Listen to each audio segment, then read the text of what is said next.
इस कहानी पर सभी नाम पात्र काल्पनिक हैं। नाम, पात्र, व्यवसाय, स्थान, घटनाएं। स्थान और घटनाएं या तो लेखक की कल्पना के उत्पाद हैं या किसी काल्पनिक में प्रयुक्त हैं। वास्तविक व्यक्तियों, जीवित या मृत, या वास्तविक घटनाओं से कोई समानता विशुद्ध रूप से संयोग है। सृजन की शक्ति। अध्याय 1। दूसरी दुनिया में टेलीपोर्ट होना और शक्ति पाना। सृजन जादू, सृष्टि। यह वही है जो कहता है सृजन वह नहीं हो सकता। पुजारी कई कदम पीछे हट रहा था और अपना सिर हिला रहा था। तुम झूठ बोलते हो। यह उन शब्दों का आदान प्रदान था जिन्हें आपने दूसरी दुनिया में लाए जाने के बाद अनुभव किया था। आप बस अपनी कुर्सी पर बैठे थे, मशीनों से कटे हुए ब्रेड से सेक्सी बलात्कार की कहानियां पढ़ रहे थे। तभी अचानक एक सफेद रोशनी ने आपकी दृष्टि को ढंक दिया।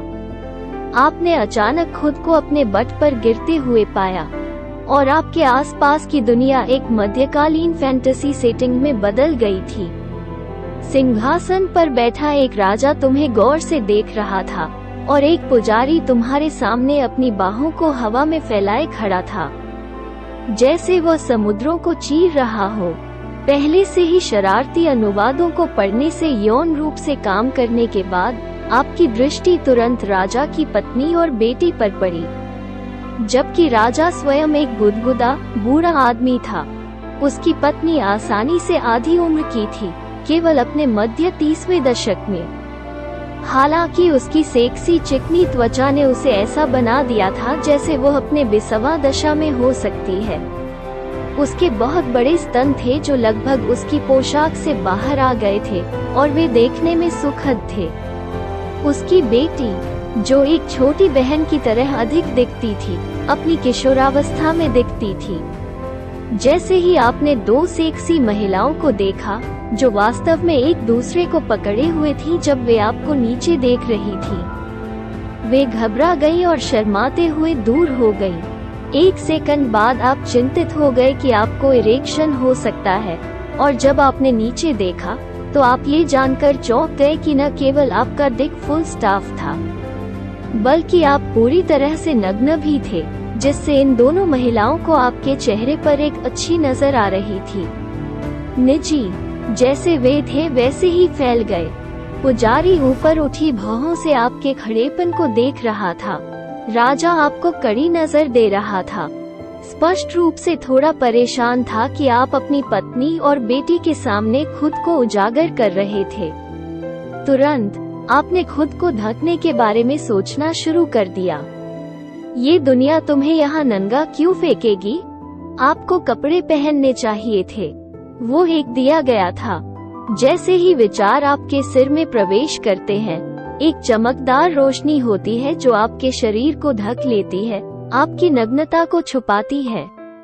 एक सेकंड बाद आपको एहसास हुआ कि आप पूरी तरह से कपड़े पहने हुए हैं। ये कपड़ों का काफी अच्छा सेटअप था।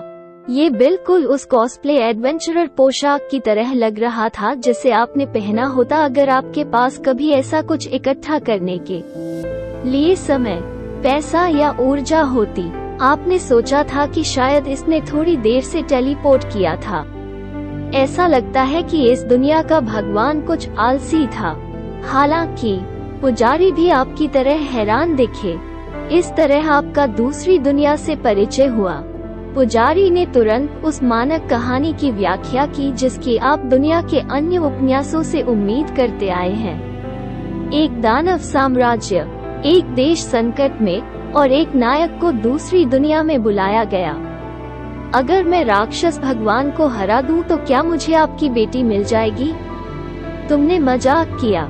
ये वास्तव में एक मजाक के रूप में था, लेकिन पत्नी ने अचानक अपनी बेटी को ऐसे दूर रखा जैसे आप फिर से नग्न थे, भले ही बेटी ने थोड़ी दिलचस्पी दिखाई हो। राजा ने एक अंधेरा रूप धारण किया। ऐसा प्रतीत हुआ कि सभी हास्य की कमी है, और पुजारी ने अपने मुंह को मोड़कर अपना सिर हिला दिया। आह नहीं, उस तरह की बात।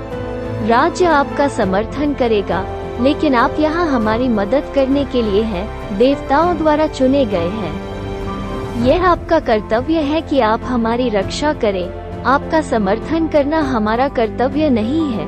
वो किस बारे में था? ऐसा लग रहा था कि जब बुलाने की बात आई तो इस दुनिया को कोई शर्म नहीं आई। चूंकि उनके भगवान ने आपको भेजा है तो आप उनका कर्जदार हैं। उसके साथ भाड़ में। ठीक है, वैसे भी देखते हैं कि आपकी क्षमता क्या है। पुजारी ने एक पत्थर उठाया और आपको दे दिया। इसे पकड़ो और इसमें जादू डालें और यह हमें बताएगा कि आप किसके साथ लाए गए थे। जैसे ही आपने पत्थर को छुआ, जादू उसमें ताकने लगा जैसे आप जीवन भर यही करते रहे हों। आपके जादू के शब्द आपके दिमाग में कौंध गए। सृजन, जादू, सृष्टि, यह वही है जो कहता है सृजन। वह नहीं हो सकता। पुजारी कई कदम पीछे हट रहा था और अपना सिर हिला रहा था। तुम झूठ बोलते हो। नहीं, ये बहुत स्पष्ट रूप से सृजन जादू है। वास्तव में उमस भरे मूड को महसूस करने में सक्षम नहीं। यह आपके लिए एक पूर्ण आश्चर्य के रूप में आया जब पुजारी ने अचानक इशारा किया और कहा, गार्ड, उसे मार दो, विधर्मी को मार डालो। पहरेदारों के पास आते ही आपकी पहली वृत्ति बचने की थी। आपको भागना पड़ा, हालांकि आप चाहते थे कि आप उस सेक्सी राजकुमारी को अपने साथ ले जा सके। आपके शरीर से प्रकाश फूट पड़ा और एक क्षण बाद आपने कहा, आ, वो राजकुमारी की आवाज थी। तुम दोनों की जोड़ी एक जंगल में खड़ी थी। बेशक आप पूरी तरह से खो गए थे और आपको पता नहीं था कि आप वहां कैसे पहुंचे।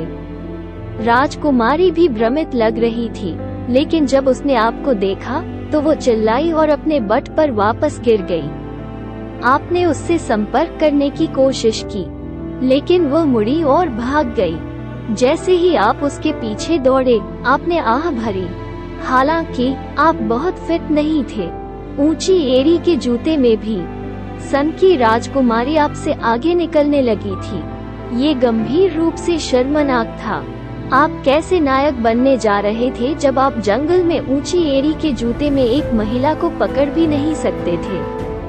यदि आप केवल तेज थे, आपके पैर अचानक चमकने लगे और एक सेकंड बाद आपके पैरों को तेजी से हिलाना आसान हो गया। जहां आप पहले राजकुमारी के पीछे पीछे चल रहे थे, अब आप अविश्वसनीय रूप से तेजी से आगे बढ़ रहे थे। जैसे ही आप सोच रहे थे कि आप उसे जल्द ही पकड़ लेंगे, वो रुक गई और आप सीधे उसकी पीठ पर जा गिरे। वो गिर गई और उसकी पोशाक ऊपर चली गई, जो आपको दिखा रही थी कि नीचे क्या है। उसने चुस्त, सेक्सी अधोवस्त्र पहना था जो किसी राजकुमारी के लिए शोभा नहीं देता था। उसकी गांड एक जी स्ट्रिंग से ढकी हुई थी, जैसे कि केवल उसके स्नैच को छिपाया हो। उसने जल्दी से अपनी पोशाक को ढंक लिया, एक शर्माते हुए खड़ी हो गई, लेकिन ये टिक नहीं पाया क्योंकि उसकी निगाहें उस ओर मुड़ गई जिसने उसे रोका था। यह एक राक्षस था, राक्षस ही नहीं, अजगर था। आपने ऐसी बहुत कम कहानियां पढ़ी हैं जहां ड्रैगन कमजोर राक्षस थे। दूसरी दुनिया में अपने पहले धावे पर आपको सबसे मजबूत राक्षसों में से एक के खिलाफ क्यों आना पड़ा? ड्रैगन अपने पैरों पर उठे, बड़े पैमाने पर पंख फैलाए जैसे कि एक दहाड़ दी जो राजकुमारी और आपको अपने चेहरे को ढकने के लिए पर्याप्त गर्मी फैलाती है। आप अपने आप को पेशाब करने और चलाने के लिए तैयार थे। इस राक्षस को मरने की जरूरत थी। आपके पास राक्षस को मारने की क्षमता नहीं थी, लेकिन किसी भी तरह से क्या वो मर नहीं सकता था? आपके शरीर से जादू फूट पड़ा और एक क्षण बाद ड्रैगन ने अचानक फुसफुसाहट की, जैसे वो आप पर प्रहार करने के लिए एक पंजा उठा रहा था।